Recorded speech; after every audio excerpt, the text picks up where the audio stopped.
Viewers, இன்னைக்கான காத்தி ரேவதி சீரியலில் என்ன நடக்க போகுது அப்படின்றத பற்றி தான் இந்த வீடியோக்குள்ளே பார்க்க போகிறோம். வீடியோ ரொம்பவே இன்ட்ரெஸ்டிங்காக பரபரப்பாகவும் போயிட்டுருக்குன்னே சொல்லலாம். இந்த பக்கம் பார்த்தீங்கன்னா நம்ம சந்திரா சிவனாண்டிக்கு பார்த்தீங்கன்னா நம்ம ராஜராஜனை கொல்ல சொல்லி ஒரு மருந்தை கையில் கொடுக்குறாங்க. இதை அந்த ராஜராஜனுக்கு நம்ம ஊசியில் செலுத்திட்டோன்னா கண்டிப்பாக அடுத்த 10வது நிமிஷம் அந்த ராஜராஜனுக்கு ஹார்ட் அட்டாக் உயிர் போயிடும். அப்புறம் நம்ம பிளான் எல்லாம் சக்ஸஸ் ஆகிடும் அப்படின்னு சொல்லிட்டு நம்ம சிவனாடி கிட்ட இந்த பிளானை போட்டுக்கிட்டு இருக்காங்களா, அதை பற்றி தான் இந்த வீடியோக்குள்ளே பார்க்க போகிறோம். வீடியோவை ஸ்கிப் பண்ணாமல் பாருங்கள். வாங்க வீடியோக்குள்ளே போகலாம். இந்த பக்கம் பார்த்தீங்கன்னா நம்ம பாட்டியை தாங்க காட்டுறாங்க.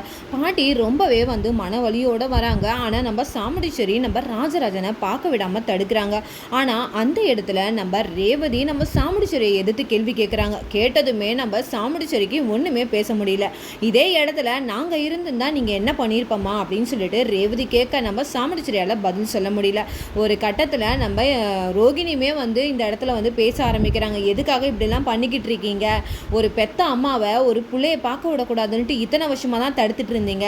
இன்னைக்கு அவர் உயிர் போகிற நிலைமையில் இருக்கிறாரு. இன்னைக்கு கூட உங்களோட வெட்டி கௌரவம் உங்களை தடுக்குதோ அப்படின்னு சொல்லிட்டு நம்ம ரோகிணி கேள்வி கேட்குறாங்க. இதெல்லாம் பார்த்த நம்ம சாமுண்டீஸ்வரிக்கு ஒன்றுமே புரியல.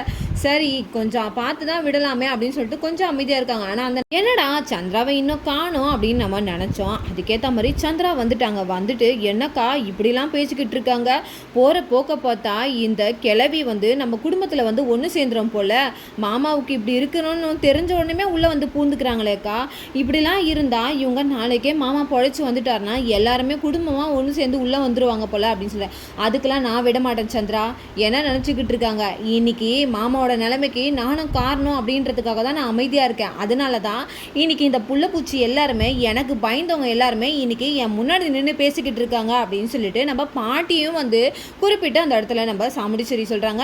ரேவதி பார்த்தீங்கன்னா நம்ம சாமுண்டீஸ்வரியை மீறி எதிர்த்து கூட்டிகிட்டு போகிறாங்க. கூட்டிகிட்டு போய் ராஜராஜனை பார்க்க வைக்கிறாங்க. அங்கே பாட்டி அழுதுகிட்டே இருக்காங்களா.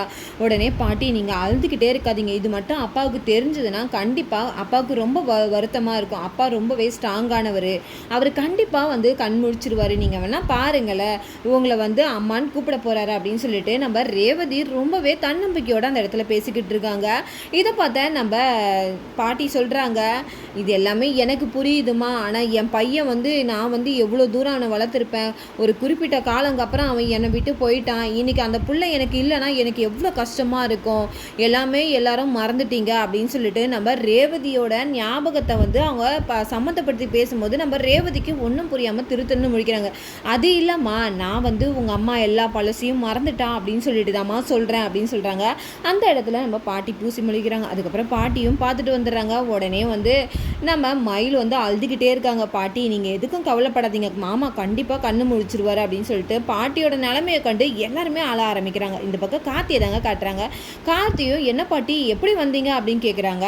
இந்த மாதிரி எனக்கு தெரிஞ்சுதான்ப்பா வந்தேன், அந்த நேரத்தில் எனக்கு என்ன சொல்கிறதுன்னு தெரியலப்பா, அதனால் நான் வந்துட்டேன்ப்பா தனியாக, என் பிள்ளை இப்படி கிடக்குறான் அப்படின்னு தெரிஞ்சோடனே அப்படின்னு சொல்லி, சரி பார்த்துட்டிங்களா அத்தை பார்க்க விட்டாங்களான்ட்டு அந்த இடத்துல சாமுண்டீஸ்வரி பேசின வார்த்தை எல்லாத்தையும் பாட்டி அப்படியே கார்த்திகிட்ட மறைச்சிட்றாங்க. ஏன்னா எந்த இடத்துலையும் எந்த பிரச்சனையும் வரக்கூடாதுன்னு நினைக்கிறாங்க பாட்டி. ஆனால் நம்ம சாமுண்டீஸ்வரி பிரச்சனைக்கே காத்துட்ருக்காங்க. இந்த பக்கம் நம்ம ரேவதியும் காட்டுறாங்க. ரேவதி அழுதுகிட்டே இருக்காங்க. அதுக்கப்புறம் ரேவதி கிட்ட போயிட்டு வரேன்னு சொல்லிட்டு போயிடுறாங்க. பாட்டி என்னப்பா எங்கப்பா போயிட்டு வர அப்படின்னு கேட்குறாங்க. இந்த ஊர் மக்கள் எல்லாருமே இந்த சிவனாண்டி இப்போ மாமா இப்படி இருக்கிறதுனால ஊர் ஃபுல்லாக சொல்லிட்டான், இப்போ ஒரு சதி வேலையை பார்த்துக்கிட்டு இருக்காங்க, கும்பாபிஷேகம் அவங்க கையில் கொடுக்க சொல்கிறாங்க பாட்டி, பாத்தியா ஊர் 2 பட்டா கூத்தாடிக்கு கொண்டாட்டமா, அந்த மாதிரி இப்போ இவனுங்க பண்ணிக்கிட்டு இருக்கானுங்க, இந்த கடவுள் ஏன் இப்படிலாம் சோதிக்கிறாரு, ஆனால் சோதிக்கிறாரு, கண்டிப்பாக நம்மளை விட மாட்டாருப்பா அப்படின்னு சொல்லிட்டு நம்ம காத்திக்கிட்ட நம்ம பாட்டி தைரியமாக சொல்லிக்கிட்டு போயிடுறாங்க. நீங்கள் இருக்கலாமே பாட்டி, இல்லைப்பா நான் போய் என் பையனுக்காக வேண்டிக்க போகிறேன் அப்படின்னு சொல்லிட்டு நம்ம சாமுண்டீஸ்வரி இங்கே இருந்தால் விட மாட்டாங்கன்னு தெரிஞ்சுக்கிட்டாங்க பாட்டி. அதனால் மறைமுகமாக நம்ம கார்த்திகிட்ட போய் சொல்லிட்டு போகிறாங்க. இந்த பக்கம் சந்திராவை தான் காட்டுறாங்க. சந்திராவுக்கு சிவனாடி ஃபோன் பண்ணுறாங்க. என்னங்க ஆச்சு அப்படின்னு சொல்லிட்டு ஒரே சந்தோஷத்தில் இருக்காங்க.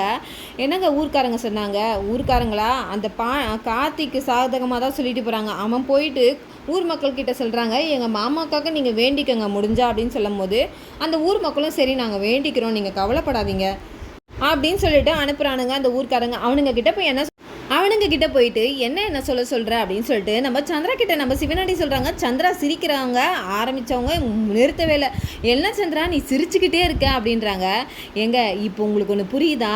இப்போ கார்த்தியோட கண்ணில் பயம் தெரியுது. அந்த பயத்தினால தான் ஊர் மக்கள் எல்லாருக்கிட்டையும் வந்து வேண்டிக்க சொல்லிட்டு வரான் அப்படின்னு சொல்லிட்டு நம்ம சந்திரா சொல்லிக்கிட்டு இருக்காங்க. இந்த பக்கம் பார்த்தீங்கன்னா நம்ம கார்த்தியை தாங்க காட்டுறாங்க. டாக்டர் கிட்ட போய் பேசுறதுக்காக நர்ஸ் வந்து கூட்டிகிட்டு போகிறாங்க. அங்கே போயிட்டு டாக்டருங்க கேட்குறாங்க, இந்த மாதிரி நாளைக்கு 9 மணிக்கு ஆப்ரேஷன் நாங்கள் ரெடி பண்ணியிருக்கோம், அதனால அதுக்கான டாக்டர்ஸுங்கெலாம் வந்துடுவாங்க அப்படின்னு சொல்லிட்டு நம்ம டாக்டர்கிட்ட வந்து நம்ம கார்த்தியும் பேசுகிறாங்க. டாக்டருமே கார்த்திகிட்ட சொல்லிக்கிட்டு இருக்காங்க. இதை கேட்ட சந்திரா சும்மா இருப்பாங்களா? உடனே வந்து எங்க இந்த மாதிரி வந்து நாளைக்கு 9 மணிக்கு டாக்டர் வராங்களாம். சரி, இப்போ நம்மளோட பிளான் என்ன அப்படின்னு சொல்லிட்டு நம்ம சிவனாண்டி கேட்குறாங்க. அதுதான் நான் சொல்கிறேன் கேளுங்க. நாளைக்கு வெளியிலேருந்து தான் டாக்டர்ஸ் வராங்க. அந்த டாக்டருங்களை நம்ம கடத்திட்டு நம்மளோட ஆட்களை அது உள்ளே விடணும். அந்த உள்ளே விட்ட ஆட்கள் கிட்ட நான் உங்ககிட்ட கொடுத்தேன் பார்த்தீங்களா, அந்த மருந்தை நீங்கள் அவங்களுக்கு போட வைக்க சொல்லி நீங்கள் சொல்லணும் அப்படின்றாங்க. அதுக்கான ஏற்பாடுகளும் நம்ம சிவனாண்டி எல்லாருமே செய்ய ஆரம்பிச்சிடுறாங்க. அப்போ நம்ம சந்திரா சொன்னதை நம்ம சிவனாண்டி நினைக்கிறாங்க, அடுத்த 10வது நிமிஷத்தில் நம்ம இந்த ஊசியில் அந்த மருந்தை போட்டுட்டோன்னா அவனுக்கு உயிர் போயிடும் அப்படின்னு சொல்லிட்டு சொல்லிடுறாங்க. இதை கேட்டவங்களுமே அவங்க யோசிக்க ஆரம்பிக்கிறாங்க. அப்பா நம்மளோட பிளான் சக்ஸஸாக முடிஞ்சிடும் அப்படின்னு சொல்லிட்டு எல்லாருமே சந்தோஷமாக இருக்காங்களா. இந்த பக்கம் நம்ம கார்த்தி வந்து நைட்டும் பகலும் வந்து ஹாஸ்பிட்டலில் விட்டு போகாமையே இருக்காங்க. ஏன்னா சந்திரா இந்த மாதிரி ஒரு வேலையை பார்ப்பாங்கன்னு அவங்களுக்கு தெரிஞ்சிச்சு. ஏன்னா சிவனாண்டி எப்போ வந்து ஊர் மக்கள் முன்னாடி மாமாவை பற்றி சொல்லி மாமா பிழைக்க மாட்டார், அடுத்த பதவி எனக்கு கிடைக்கணும் அப்படின்னு நினச்சாங்களோ அப்படிப்பட்டவங்க மாமாவோட உயிருக்கு ஏதோ ஒரு உலை வைக்கிறாங்கன்னு தெரிஞ்சிச்சு. அதனால தான் மயிலி எல்லாருமே அங்கேயே இருக்காங்க. இந்த பக்கம் நம்ம சாமுண்டீஸ்வரியுமே இருக்காங்களா.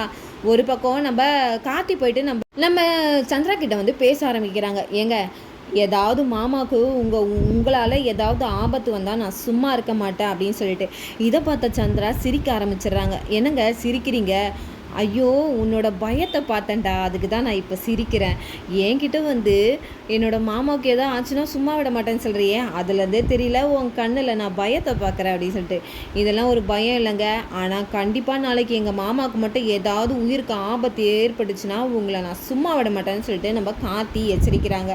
ஆனால் இதுக்கெல்லாம் மசிஞ்சவங்களாம் நம்ம சந்திரா கண்டிப்பாக அந்த விஷயத்தை பண்ணி தான் ஆகுன்னு சொல்லிட்டு விடாப்படியாக இருக்கிறாங்க.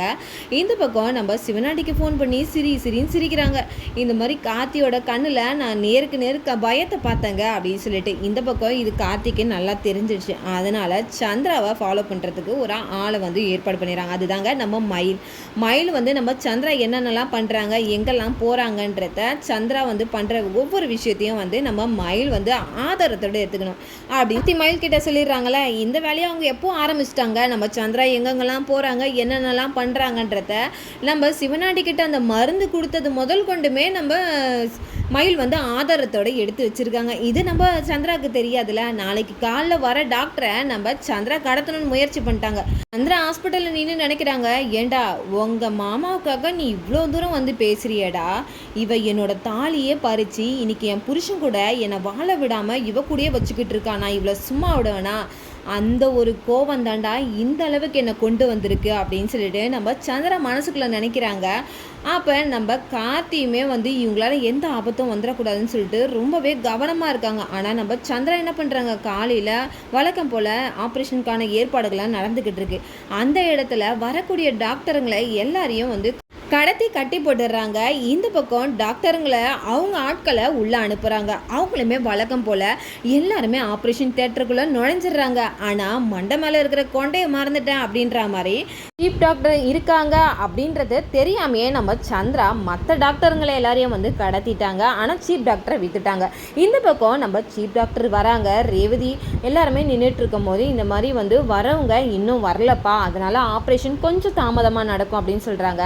என்னங்க சொல்கிறீங்க டாக்டர் அப்படின்னு சொல்லிட்டு கேட்குறாங்க. என்னப்பா என்ன ஆச்சுன்னு. இல்லையே ஆல்ரெடி எல்லாருமே ஆப்ரேஷன் தியேட்டருக்குள்ளே டாக்டர்ஸ்லாம் போனாங்களே அப்படின்னு. என்னப்பா சொல்கிற, எனக்கு தெரியாமல் எந்த டாக்டர் உள்ளே போக முடியும் அப்படின்னு சொல்லிட்டு அந்த நேரத்தில் அந்த இடத்துல ஊசி போட போன டாக்டருங்களை நம்ம கையும் களமாக நம்ம காத்தி பிடிச்சிடுறாங்க. அப்புறம் பார்த்தீங்கன்னா இது நம்ம சந்திராவோட ஆட்கள் தான். இதை அப்படியே கையும் களமாக பிடிச்சதுனால நம்ம சந்திராவுக்கு ஒரே இடு விழுந்த மாதிரி ஆயிடுச்சு. கடைசியில் நம்ம சந்திரா அந்த இடத்துல மாற்ற மாதிரி வந்து பண்ண கார்த்தி வந்து கண்டிப்பாக இதை நிரூபிக்க தான் போகிறாரு. ஏன்னா நம்ம சந்திராவை ஃபாலோ பண்ணி எல்லா வீடியோவும் நம்ம மயில் வந்து எடுத்து வச்சுருக்காங்க. கண்டிப்பாக இந்த விஷயத்தில் நம்ம சந்திரா வந்து சாமுண்டீஸ்வரிக்கிட்ட மாட்ட தான் போகிறாங்க. நம்ம சாமுண்டீஸ்வரி நம்ம சந்திராவை வீட்டை விட்டு திறத்த தான் போகிறாங்க. இந்த கும்பாபிஷேகம் நல்லபடியாக நடக்க தான் போகுது. இதோட பார்த்தீங்கன்னா என்னோட ரிவ்யூ முடியுது. நாளைக்கான ரிவ்யூவில் என்னெல்லாம் நடக்குதுன்றத பொறுத்து இருந்து பார்க்கறதுக்கு முன்னாடி என்னோட ரிவ்யூ உங்களுக்கு பிடிச்சிருந்தா மறக்காமல் உங்களோட கமெண்ட்களை என்னோட கமெண்ட் பாக்ஸில் தெரிவிங்க. தேங்க்யூ.